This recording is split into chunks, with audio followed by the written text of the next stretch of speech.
ভাইজান নামাজ রোজা ছাইর না, বাবা মারে খেদমত ভইল না। নামাজ রোজা ছাইর না, বাবা মারে খেদমত ভইল না। নবীজির সুন্নাত ছাইর না, ভাই বেদাত বলতে মাইল না। লা ইলাহা ইল্লাল্লাহ, লা ইলাহা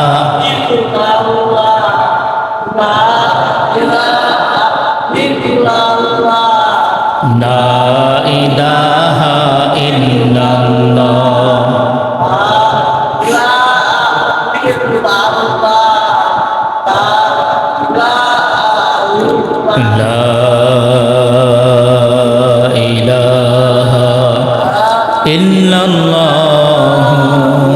মুহাম্মাদুর রাসূলুল্লাহ সাল্লাল্লাহু আলাইহি ওয়াসাল্লাম।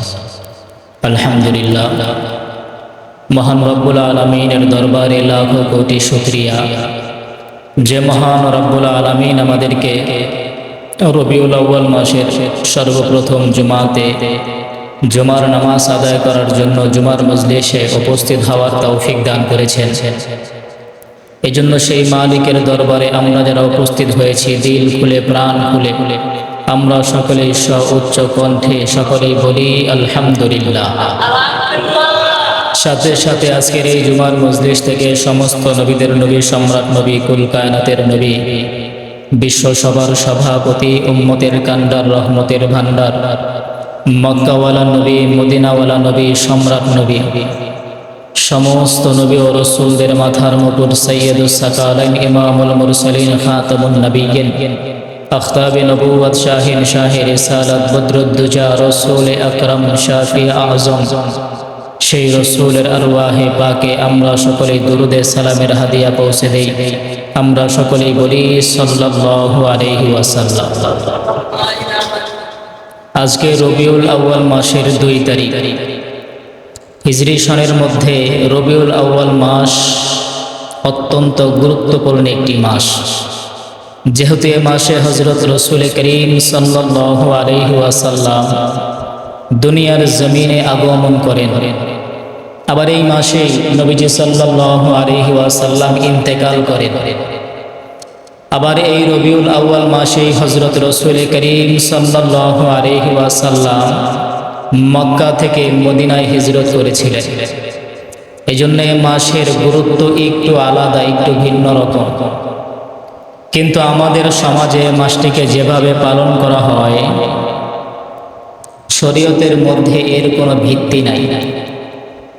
সুতরাং এই মাসের করণীয় ও বর্জনীয় সম্পর্কে আমাদের জানা থাকা আবশ্যক। প্রতি বছর যখন রবিউল আউয়াল মাস আমাদের সমাজে আসে, উপস্থিত হয়, তখন আমাদের সমাজে, আমাদের দেশে, বিশেষ করে আমাদের এই উপমহাদেশে রীতিমতো এক উৎসবের আকার ধারণ করে। দেশব্যাপী সিরাতুন নবী ও মিলাদুন নবী নামে আয়োজনের ধুম পড়ে যায়। এতে কোনো সন্দেহ নেই যে হযরত রাসূল করিম সাল্লাল্লাহু আলাইহি ওয়াসাল্লামের বরকতময় আলোচনা মানব জীবনের জন্য পরম সৌভাগ্যের বিষয়। কিন্তু নবীজি সাল্লাল্লাহু আলাইহি ওয়াসাল্লামের এই আলোচনা করতে গিয়ে আমরা অনেক ভুল করি। এই মাটির পৃথিবীতে নবীজি সাল্লাল্লাহু আলাইহি ওয়াসাল্লামের বরকতময় আলোচনার চেয়ে আর কোনো উত্তম বিষয় হতে পারে না। নবীজি সাল্লাল্লাহু আলাইহি ওয়াসাল্লামের বরকতময় আলোচনা আমাদের জন্য সর্বোচ্চ সৌভাগ্যের বিষয়। কিন্তু সমস্যা হলো, নবীজি সাল্লাল্লাহু আলাইহি ওয়াসাল্লামের এই বরকতময়, নূরময় এই আলোচনাকে আমরা রবিউল আউয়াল মাস, বিশেষ করে 12ই রবিউল আউয়ালের সাথে সম্পৃক্ত করে দিয়েছি। নবীজি সাল্লাল্লাহু আলাইহি ওয়াসাল্লামের নামে অনাকাঙ্ক্ষিত অনেক ভুল, অনেক বিষয় জুড়ে দেওয়া হয়েছে, যার কারণে এর থেকে এর যথার্থ মর্ম এবং এর কাছ থেকে আমরা কোনো উপকারিতা অর্জন করতে পারি না। এ কথার মাঝে কোনো সন্দেহ নেই যে কোনো মুসলমান অস্বীকার করতে পারবে না যে নবীজি সাল্লাল্লাহু আলাইহি ওয়াসাল্লামের আগমন মানব ইতিহাসে সবচেয়ে গুরুত্বপূর্ণ এক ঘটনা। ইতিহাসের জগতে এর চাইতে দামি ঘটনা, উত্তম ঘটনা আর হতে পারে না। মানবতা হযরত রাসূল করিম সাল্লাল্লাহু আলাইহি ওয়াসাল্লামের কাছ থেকে শিক্ষা পেয়েছে, নবীজির শিক্ষা থেকে আলো পেয়েছে, নবীজির ব্যক্তি থেকে বরকত পেয়েছে। যদি ইসলামের ভিতরে কারো জন্মদিন পালন করার অবকাশ থাকতো, তাহলে নবীজি সাল্লাল্লাহু আলাইহি ওয়াসাল্লামের জন্মদিন হতো পৃথিবীর মধ্যে সবচাইতে দামি দিন, উত্তম দিন, উপযুক্ত দিন। কিন্তু ইসলামের মধ্যে জন্মদিন পালন করার কোনো অবকাশ নেই। আমরা গভীরভাবে চিন্তা করলে দেখব হযরত রাসূল করিম সাল্লাল্লাহু আলাইহি ওয়াসাল্লাম নবুয়ত লাভ করার পরে 23 বছর পর্যন্ত জীবিত ছিলেন। এই 23 বছরের ভিতরে 23 বার রবিউল আউয়াল মাস এসেছে, 12ই রবিউল আউয়ালও এসেছে, কিন্তু নবীজি সাল্লাল্লাহু আলাইহি ওয়াসাল্লাম কোনোদিন নিজের জন্মদিন পালন করেন নাই। এমনকি সাহাবায়ে কেরাম রাদিয়াল্লাহু তাআলা আনহুম পর্যন্ত নবীজি সাল্লাল্লাহু আলাইহি ওয়াসাল্লামের নামে কোনোদিন জন্মদিন পালন করেন নাই। নবীজি সাল্লাল্লাহু আলাইহি ওয়াসাল্লাম যখন দুনিয়া থেকে বিদায় নিলেন, নবীজি যখন ইন্তেকাল করবেন, ইন্তেকাল করার আগে দুনিয়ার জমিনে প্রায় ১৬ লক্ষ সাহাবায়ে কেরাম রেখে গেলেন। সাহাবায়ে কেরামের ভিতরে নবীজির মহব্বত, নবীজির ভালোবাসা ছিল কিনা? জোরে বলেন, ছিল কিনা? কি পরিমাণ ছিল? সাহাবায়ে কেরাম রাদিয়াল্লাহু তাআলা আনহুম আল্লাহর নবীকে কি পরিমাণ ভালোবাসতেন। নবীজির একটি নিঃশ্বাসের বিনিময়ে যদি তাদের জীবন দেওয়া লাগত, তারপরেও তারা কুণ্ঠিত হতেন না, জীবন দেওয়ার জন্য এক পায়ে রাজি হয়ে যেত, নিজের জীবন নবীজির জন্য বিলায় দিত। এতটা মহাব্বত, এতটা ভালোবাসা সাহাবায়ে কেরামের অন্তরে থাকার পরেও সাহাবায়ে কেরাম কোনোদিন নবীজির জন্মদিন পালন করেন নাই, নবীজির নামে কোনোদিন জশ্নে জুলুস পালন করেন নাই, নবীজির নামে কোনোদিন ঈদে মিলাদুন নবী পালন করেন নাই, নবীজির নামে র্যালি বের করেন নাই, তাজিয়া মিছিল বের করেন নাই। কেন? কারণ হলো ইসলাম শরীয়তের মধ্যে এর কোনো অবকাশ নেই, এজন্য তারা পালন করেন নাই। আজকে আমরা জন্মদিন পালন করি। এই জন্মদিনের প্রথা কোথা থেকে এসেছে? মুসলমান জন্মদিন পালন করে, এই জন্মদিনের নিয়ম নীতি কোথা থেকে এসেছে? ইসলামের মধ্যে তো জন্মদিন পালন করার কোনো অবকাশ নাই। তাহলে মুসলমান কোথায় পাইল? এই জন্মদিন আবিষ্কার করেছে খ্রিস্টানরা। এক শ্রেণীর খ্রিস্টান যারা 25শে ডিসেম্বর হযরত ঈসা আলাইহি ওয়াসাল্লামের নামে বড়দিন পালন করে থাকে। ঈসা আলাইহি ওয়াসাল্লামের জন্মদিন নামে তারা বড়দিন পালন করে 25শে ডিসেম্বর। আল্লাহ রাব্বুল আলামিন যখন হযরত ঈসা আলাইহি ওয়াসাল্লামকে আসমানে উঠায় নেয়, হযরত ঈসা আলাইহি ওয়াসাল্লাম আসমানে চলে যাওয়ার 300 বছর পর, কত বছর? 300 বছর পর এক শ্রেণীর খ্রিস্টান দাবিদার তারা ঈসা নবীর নামে জন্মদিন পালন শুরু করলেন। ঈসা নবী যখন আসমানে চলে গেল, মাঝখানে 300 বছর, অর্থাৎ ঈসা নবীর যে সকল সাহাবী ছিল, উম্মত ছিল, তারা ঈসা নবীর নামে জন্মদিন পালন শুরু করে নাই। তারও 300 বছর পরে এক শ্রেণীর খ্রিস্টান দাবিদার যারা ঈসা নবীর উম্মত দাবি করে, তারা ঈসা নবীর নামে জন্মদিন পালন শুরু করলেন। কিন্তু যারা হাকিকতানভাবে ঈসা নবীর উম্মত ছিল, তারা এখানে আপত্তি পেশ করলেন। তখন তারা যুক্তি পেশ করলেন, যদি আমরা 25শে ডিসেম্বর হযরত ঈসা আলাইহি ওয়াসাল্লামের নামে জন্মদিন পালন করি, এখানে সকল মানুষ উপস্থিত হবে, খ্রিস্টানরা আসবে, আমরা ঈসা আলাইহি ওয়াসাল্লামের জীবনী আলোচনা করব, ঈসা আলাইহি ওয়াসাল্লামের জীবনী আমরা সকলে জানতে পারব, এমনকি আমাদের পরবর্তী প্রজন্ম যারা আসবে তারাও ঈসা নবীর জীবনী সম্পর্কে জানতে পারবে। এমনকি ঈসা নবী যে বিধান নিয়ে দুনিয়ার জমিনে আগমন করেছে সেই বিধান সম্পর্কে এখানে আলোচনা করা হবে। প্রাথমিক যুগটা ভালোই ছিল, প্রাথমিক অবস্থাটা ভালোই ছিল। যখন 25শে ডিসেম্বর উপস্থিত হয়, সকল খ্রিস্টান একত্রিত হয়ে চার্চের মধ্যে উপস্থিত হতো। একজন পাদ্রী দাঁড়িয়ে ঈসা আলাইহিস সালামের জীবনী বর্ণনা করত। প্রাথমিক যুগটা অত্যন্ত ভালো ছিল। এভাবে কয়েক বছর অতিক্রান্ত হওয়ার পরে, কয়েক বছর পার হওয়ার পরে সকলে মিলে পরামর্শ করল এখানে কিছু পরিবর্তন আনা দরকার।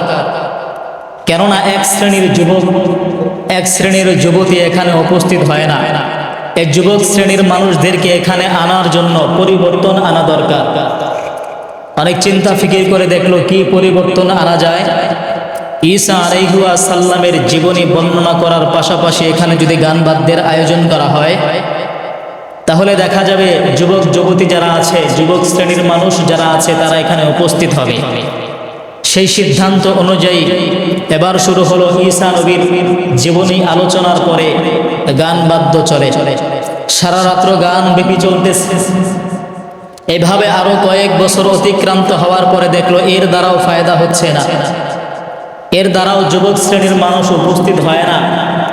এবার তারা সিদ্ধান্ত নিল যে আরো পরিবর্তন করা দরকার। কি পরিবর্তন? বলতেছে গানের পাশাপাশি নাচের ব্যবস্থা করো।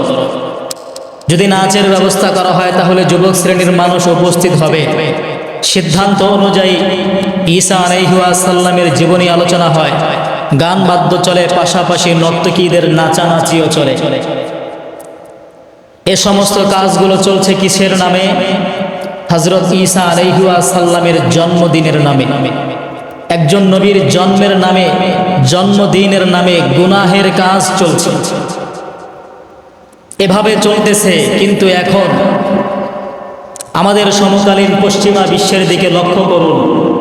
যখন 25শে ডিসেম্বর আসে, তখন গোটা পৃথিবীর ভিতরে সাংস্কৃতিক অনুষ্ঠানের নামে ভয়ঙ্কর এক তুফানের সৃষ্টি হয়। ওই একদিনে এত বেশি পরিমাণে মদ পান করা হয় যা সারা বছরে পান করা হয় না। ওই একদিনে এত বেশি গুনাহ করা হয়, এত বেশি খুন খারাপি হয় যা সারা বছরে হয় না।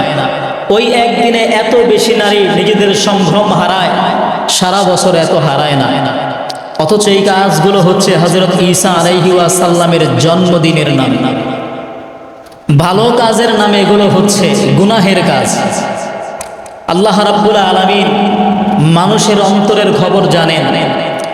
আল্লাহ তাআলা জানেন যে আমার বান্দা হলো দুর্বল, এদেরকে যদি আমি সুযোগ দেই এরা যে কোথায় চলে যাবে। এদেরকে যদি সুযোগ দেওয়া হয় তাহলে এরা পা থেকে মাথার উপরে চলে যাবে। দেখবেন আপনি বানরকে সুযোগ দিলে বানর আপনার মাথায় চলে যাবে। ঠিক আল্লাহ তাআলা জানে বান্দাকে যদি আমি সুযোগ দেই তাহলে বান্দা মাথায় চলে যাবে। এজন্য আল্লাহ রাব্বুল আলামিন ইসলামের মধ্যে জন্মদিন পালন করার কোনো সুযোগই দেন নাই। ইসলামের জন্মদিন পালন করার কোনো অবকাশ নাই।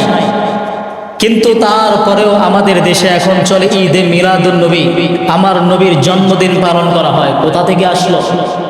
একজন বাদশাহ, তৎকালীন যুগের একজন বাদশাহ, সে বলতে লাগলো খ্রিস্টানরা তাদের নবী হযরত ঈসা আলাইহিস সালামের জন্মদিন পালন করতে পারলে আমরা কেন আমাদের নবীর জন্মদিন পালন করতে পারবো না? সে বাদশাহ আবিষ্কার করলো আমাদের নবীর নামে আমরা রবিউল আউয়াল মাসের 12 তারিখ, 12ই রবিউল আউয়ালে নবীজির জন্মদিন পালন করব। নবীজির জীবনে নিয়ে আলোচনা করব, নাতে রাসূল পাঠ করা হবে। প্রাথমিক যুগটা ভালোই ছিল, প্রাথমিক অবস্থাটা ভালোই ছিল। কিন্তু এখন তাকায় দেখে, এখন এমন একটা অবস্থা হয়েছে খ্রিস্টানদের মতো হয়ে গেছে আমাদের অবস্থা। এই দিনে নাচ গান এমনভাবে চলে, 12ই রবিউল আউয়ালকে কেন্দ্র করে এগুলো চলছে। তাদের উদ্দেশ্য হলো এই দিনে নবীজি জন্মগ্রহণ করেছে, এই দিনে নবীজি সাল্লাল্লাহু আলাইহি ওয়াসাল্লাম জন্মগ্রহণ করেছে, এজন্য আনন্দ উল্লাস করতেছে। নবীজির নাম নিয়ে তারা গুনাহ করছে, অথচ এগুলো ইসলামে অনুমতি দেয় নাই। আবার পরোক্ষভাবে একটু চিন্তা করে দেখেন, নবীজি সাল্লাল্লাহু আলাইহি ওয়াসাল্লাম এই মাসে জন্মগ্রহণ করেছে, আবার এই মাসেই নবীজি ইন্তেকাল করেছে। এখন একটা মানুষ যেই মাসে ইন্তেকাল করে, যেই দিনে ইন্তেকাল করে, ওই সময় কি মানুষ কি আনন্দ উল্লাস করে নাকি তার জন্য কান্না করে, দোয়া করে? কান্না করে, দোয়া করে। কিন্তু আমরা কি করি? আনন্দ উল্লাস করি। আমাদের তো উচিত নবীজি সাল্লাল্লাহু আলাইহি ওয়াসাল্লামের জন্য কোরআন পড়ে দোয়া করা, এই দিনে আমরা বেশি বেশি আমল করা। কেননা নবীজি সাল্লাল্লাহু আলাইহি ওয়াসাল্লাম এই রবিউল আউয়াল মাসে দুনিয়া থেকে বিদায় হয়ে গেছে। এই জন্য আফসোস করে বেশি বেশি নবীজির জন্য কান্না করা, দোয়া করা, যাতে করে নবীজির রওজা আমরা মরার আগে হলেও একবার দেখতে পারি, এজন্য দোয়া করা। কিন্তু আমরা তা না করে উল্টা গুনাহের কাজ করছি। ইসলামে যদি জন্মদিন পালন করার অবকাশ থাকতো, যদি সওয়াবই থাকতো, তাহলে সবচেয়ে বড় সাহাবী, সবচেয়ে দামি সাহাবী হযরতে আবু বকর সিদ্দিক রাদিয়াল্লাহু তাআলা আনহু নবীজির জন্মদিন পালন করত। আজকে আমরা আশিকে রাসূল দাবি করি, আমরা কোনোদিন আবু বকরের চাইতে বেশি আশিকে রাসূল হতে পারবো না। হযরত আবু বকরের চাইতে বেশি আশিকে রাসূল আমরা কোনোদিন হতে পারবো না, যতই চেষ্টা করি। সেই আবু বকর সিদ্দিক রাদিয়াল্লাহু তাআলা আনহু কোনোদিন নবীজির নামে জন্মদিন পালন করেন নাই। এমনকি হযরত ওমর রাদিয়াল্লাহু তাআলা আনহু কোনোদিন জন্মদিন পালন করেন নাই। হযরত ওসমান রাদিয়াল্লাহু তাআলা আনহু করে নাই। হযরত আলী রাদিয়াল্লাহু তাআলা আনহু পর্যন্ত নবীর নামে কোনোদিন জন্মদিন পালন করেন নাই। আমার বন্ধু, আমার ভাইরা, হযরতে আবু বকর সিদ্দিক রাদিয়াল্লাহু তাআলা আনহু, হযরতে ওমর রাদিয়াল্লাহু তাআলা আনহু, আল্লাহর নবী সাল্লাল্লাহু আলাইহি ওয়াসাল্লামের যত পয়গম্বর আছে, নবীজি সাল্লাল্লাহু আলাইহি ওয়াসাল্লামের কোন পয়গম্বর পর্যন্ত নবীজির নামে কোনোদিন জন্মদিন পালন করেন নাই। নবীজির নামে কোনোদিন জশ্নে জুলুস পালন করেন নাই। নবীজির নামে কোনোদিন র্যালি বের করেন নাই। নবীজির নামে কোনোদিন তাজিয়া মিছিল বের করেন নাই। কিন্তু মুসলমান ভাইরা আমার, সাহাবায়ে কেরাম রাদিয়াল্লাহু তাআলা আনহুম আল্লাহর নবীকে এমন ভাবে অনুকরণ করলেন, আল্লাহর নবী সাল্লাল্লাহু আলাইহি ওয়াসাল্লামের জীবন আদর্শকে নিজেদের ভিতরে তৈরি করে নিলেন, নিজেদের ভিতরে ফিট করে নিলেন। হযরতে সাহাবায়ে কেরাম রাদিয়াল্লাহু তাআলা আনহুমের উঠা বসা চলাফেরা সব কিছু আমার নবী সাল্লাল্লাহু আলাইহি ওয়াসাল্লামের আদর্শ অনুযায়ী হয়ে যায়। নবীজি সাল্লাল্লাহু আলাইহি ওয়াসাল্লামের আদর্শকে তারা নিজেদের আদর্শ বানিয়েছে, যার কারণে তাদের প্রত্যেকটা দিনই ছিল সিরাতের দিন, প্রত্যেকটা মুহূর্তই ছিল সিরাতের মুহূর্ত। নবীজির সিরাতকে অনুকরণ করে তারা দুনিয়ার জমিনে চলছে। তারা জানতো নবীজি সাল্লাল্লাহু আলাইহি ওয়াসাল্লাম এই উদ্দেশ্যে দুনিয়ার জমিনে আগমন করেন নাই। নবীজি সাল্লাল্লাহু আলাইহি ওয়াসাল্লাম এই উদ্দেশ্যে দুনিয়ার জমিনে আসে নাই যে তার নামে জন্মদিন পালন করা হবে, তার নামে তাজিয়া মিছিল বের করা হবে, র্যালি করা হবে, এজন্য নবীজি আগমন করে নাই। নবীজির যদি এই জন্যই আগমন করত, তাহলে মক্কা নগরীর মধ্যে বড় বড় কাফের বেঈমানের দলেরা নবীজি সাল্লাল্লাহু আলাইহি ওয়াসাল্লামের কাছে উপস্থিত হইল। আমার বন্ধু, আমার ভাইরা, মক্কা নগরীর মধ্যে আল্লাহর নবী সাল্লাল্লাহু আলাইহি ওয়াসাল্লামের কাছে কাফের বেঈমানের দলেরা উপস্থিত হয়ে আল্লাহর নবীকে ডাক দিয়া কয়, মুহাম্মদ, এ মুহাম্মদ, তুমি কি চাও বলো?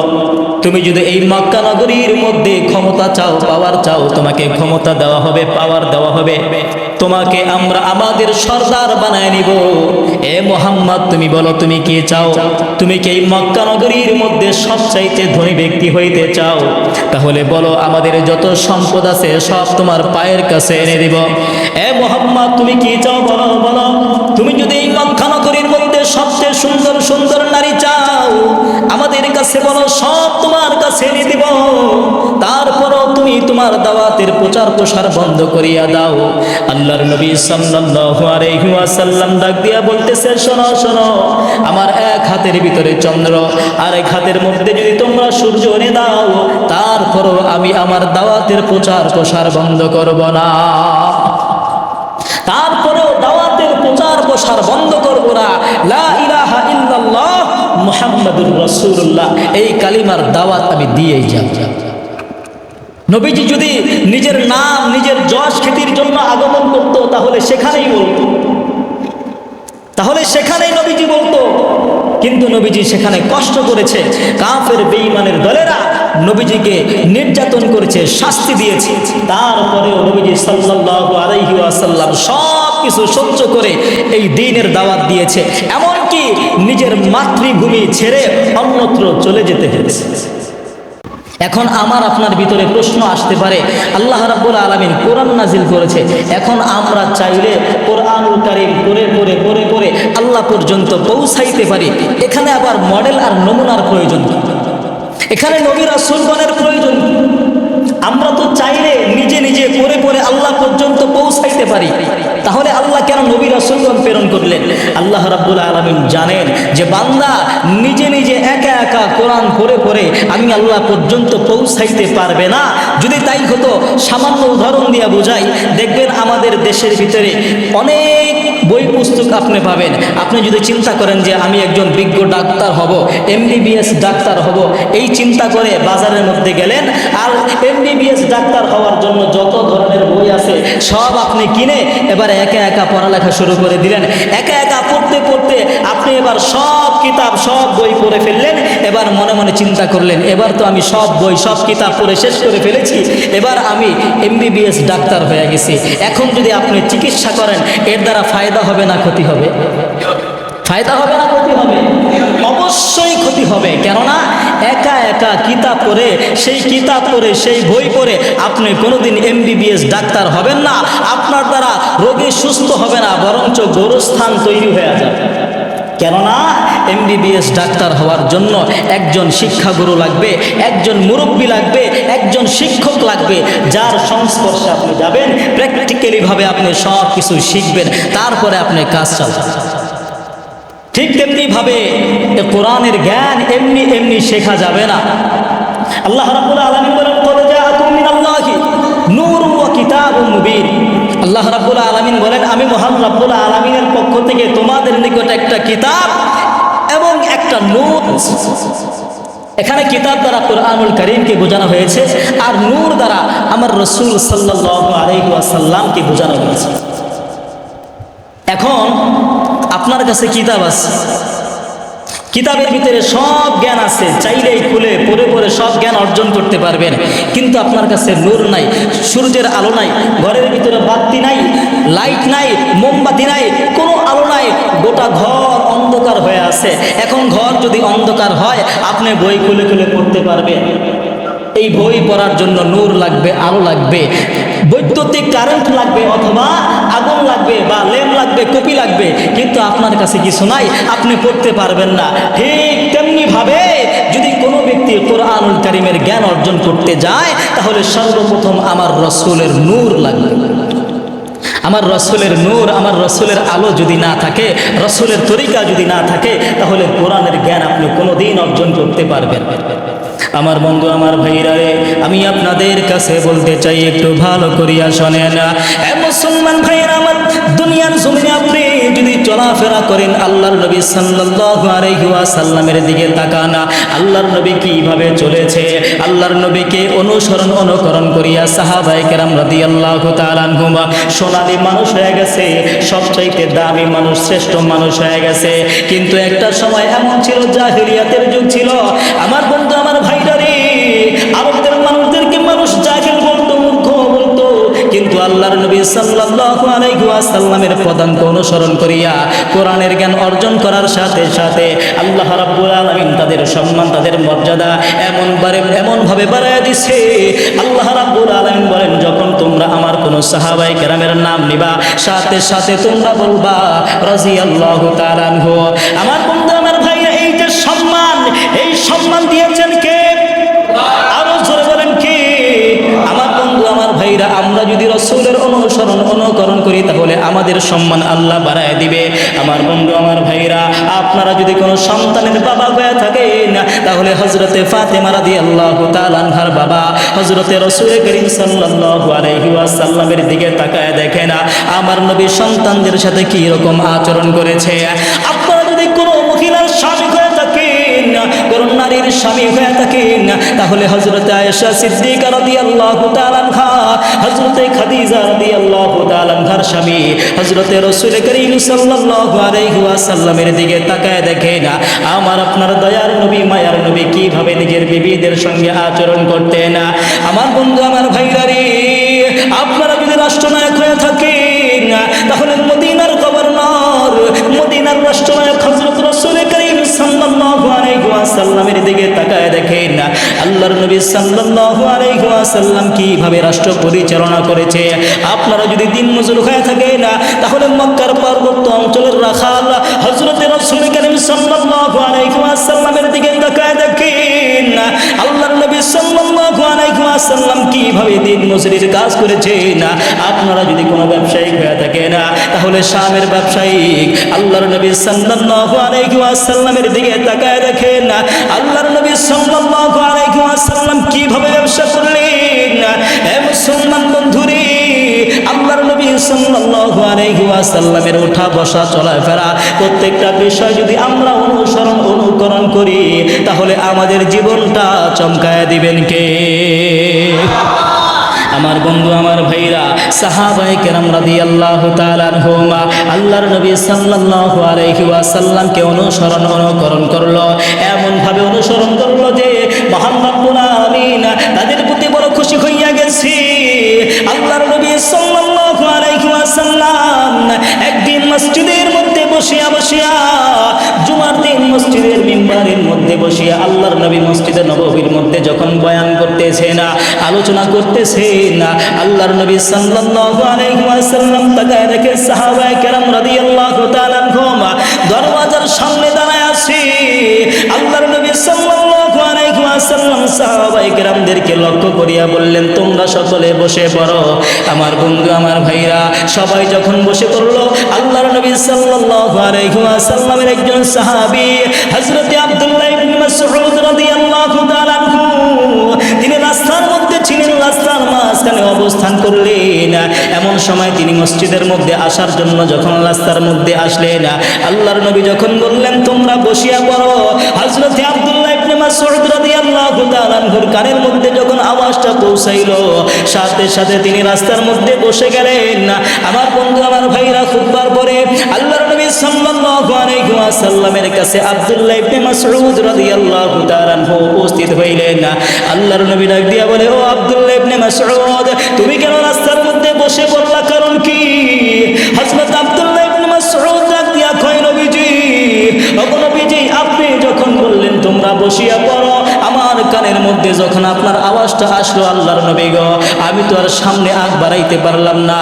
আল্লাহর নবী ডাক দিয়া কয়, ও আব্দুল্লাহ ইবনে মাসউদ, আমি তো তোমাকে বলি নাই, আমি ওই সমস্ত সাহাবায়ে কেরামকে বলেছি।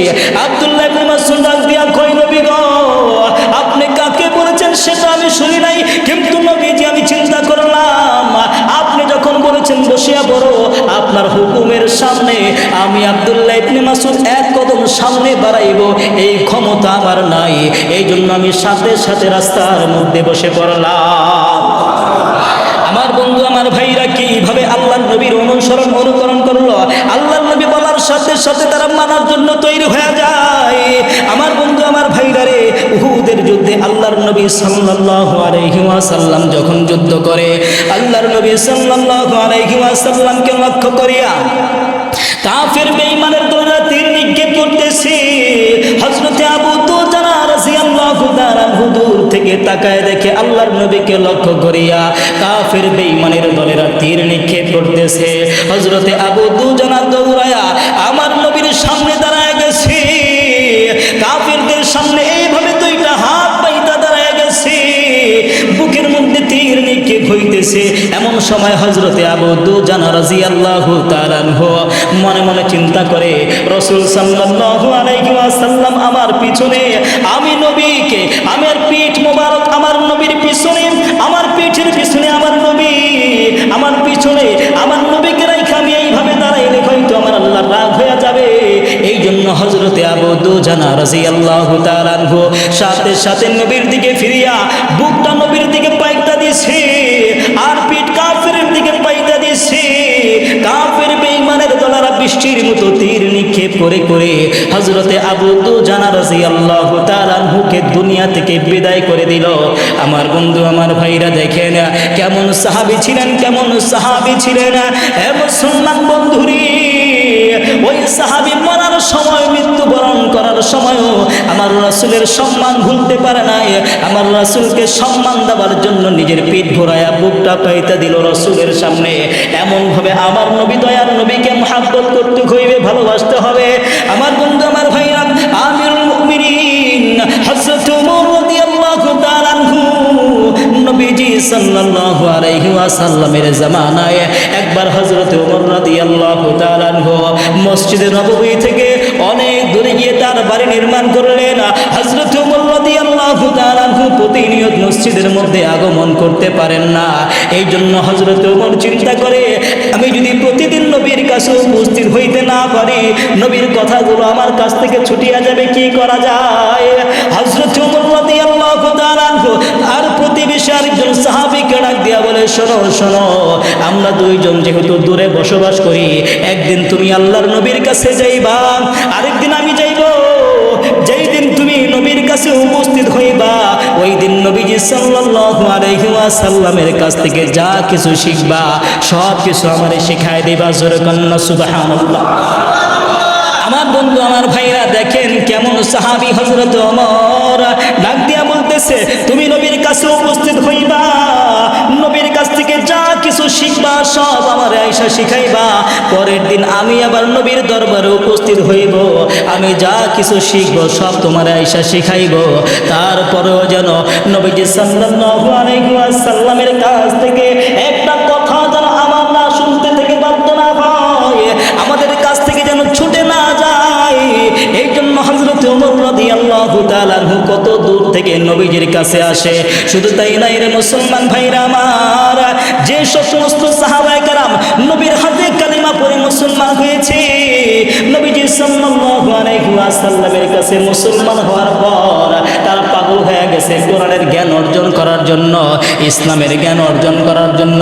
এত পাগল হয়েছে, এত পাগল হয়েছে, ক্ষুদ্র একজন ছোট্ট সাহাবী, আমার বন্ধু আমার ভাইরা, মদিনা থেকে অনেক দূরে তার বাড়ি, আল্লাহর নবীর কাছে সে আসতে পারে না, সব সময় কান্না করে আর মালিক রে ডাক দিও, কয় মালিক রে, আমার বাড়ি তো অনেক দূরে, যার কারণে রাসূলের কাছে গিয়া কোরআনের জ্ঞান অর্জন করতে পারি না। আল্লাহর বান্দা সব সময় রাস্তার মধ্যে বসে থাকে, কখন সাহাবায়ে কেরাম আসবে ব্যবসার জন্য, আর সাহাবায়ে কেরামের কাছ থেকে কোরআনের জ্ঞান, ইসলামের জ্ঞান শিখবে। এই জন্য আল্লাহর বান্দা প্রতিদিন রাস্তার মধ্যে বসে থাকে। আর যখন সাহাবায়ে কেরাম রাস্তার মধ্যে আসে, প্রত্যেকটা সাহাবায়ে কেরামের কাছে গিয়া গিয়া বলে, আজকে তুমি নবীর কাছ থেকে কি শিখেছো? আজকে তুমি কোরআন থেকে কয়টা আয়াত শিখেছো? আজকে তুমি কয়টা হাদিস রাসূলের কাছ থেকে শিখেছো? আমাকে শিখায় দাও। এইভাবে আল্লাহর বান্দা শিখতে শিখতে শিখতে শিখতে কোরআনের বিশাল বড় একটা ভান্ডার মুখস্থ করে ফেললেন। আমার বন্ধু আমার ভাইরা, আমার নবী সাল্লাল্লাহু আলাইহি ওয়াসাল্লামের কাছ থেকে জ্ঞান সে সরাসরি শিখতে পারে নাই, কিন্তু সাহাবায়ে কেরামের মাধ্যমে সে অল্প অল্প করে করে কোরআনের বিশাল বড় একটা অংশ মুখস্থ করে ফেললেন। এজন্য মুসলমান ভাইরা আমার, ইসলামের জ্ঞান, কোরআনের জ্ঞান আমাদেরকে অর্জন করতে হইবে। আমার বন্ধু আমার ভাইরা, আমি আপনাদের কাছে বলতে চাই, আল্লাহ রাব্বুল আলামিন আমাদেরকে জানায় দেয়, মহান রাব্বুল আলামিন আমার পয়গম্বর, আপনার পয়গম্বর মুহাম্মদুর রাসূলুল্লাহ সাল্লাল্লাহু আলাইহি ওয়াসাল্লামকে এই রবিউল আউয়াল মাসে দুনিয়ার জমিনে পাঠাইলো। এজন্য পাঠায় নাই যে নবীজির নামে জন্মদিন পালন করব। এ বন্ধুরে, আমাদেরকে শ্রেষ্ঠ নবীর উম্মত এই জন্য বানাইছে, আমাদেরকে অনুসরণ করতে হবে, অনুকরণ করতে হবে, জন্ম থেকে মৃত্যু পর্যন্ত অনুকরণ করতে হইবে আমার রাসূলের। আমার বন্ধু আমার ভাইরা, রাসূলের অনুসরণ যদি করতে পারি, মহান রব্বুল আলামিন সম্মান বাড়ায় দিবে না কমাইবে? জোরে বলেন। রাসূলের অনুকরণ যদি করতে পারি, তাহলে মহান রব্বুল আলামিন আপনার আমার সম্মান বাড়ায় দিবে। যেমন ভাবে হযরত ওসমান রাদিয়াল্লাহু তাআলা আনহু নবীজির একটা ছোট্ট একটা কথা বলে আলোচনা শেষ করে দিব। নবীজি সাল্লাল্লাহু আলাইহি ওয়াসাল্লামের ছোট্ট একটা সুন্নতটা হলো, নবীজি সাল্লাল্লাহু আলাইহি ওয়াসাল্লাম বলেছেন, যে ব্যক্তি এই টাকনুর নিচে কাপড় পরিধান করবে, ওই অংশটা জাহান্নামের মধ্যে যাবে। কোথায় যাবে? টাকনুর নিচে কাপড় পরিধান করা স্পষ্টভাবে হারাম ঘোষণা করা হয়েছে। টাকনুর নিচে আমরা কাপড় পরিধান করব না, কিন্তু আল্লাহর নবী সাল্লাল্লাহু আলাইহি ওয়াসাল্লাম কাপড় পরিধান করতেন কোথায়? নবীজি সাল্লাল্লাহু আলাইহি ওয়াসাল্লাম এই টাকনুর এবং হাঁটু এবং টাকনুর মাঝ বরাবর নবীজি কাপড় পরিধান করতেন। নবীজি কখনো পায়জামা পরিধান করতেন না, তবে নবীজি পায়জামা পরার অনুমতি দিয়েছেন, এটাও পরা যাবে।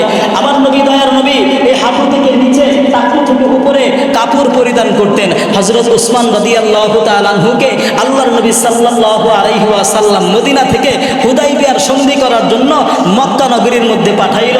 হযরত উসমান রাদিয়াল্লাহু তাআলা আনহু মক্কা নগরীতে উপস্থিত হইল, রাত্র হয়ে গেছে।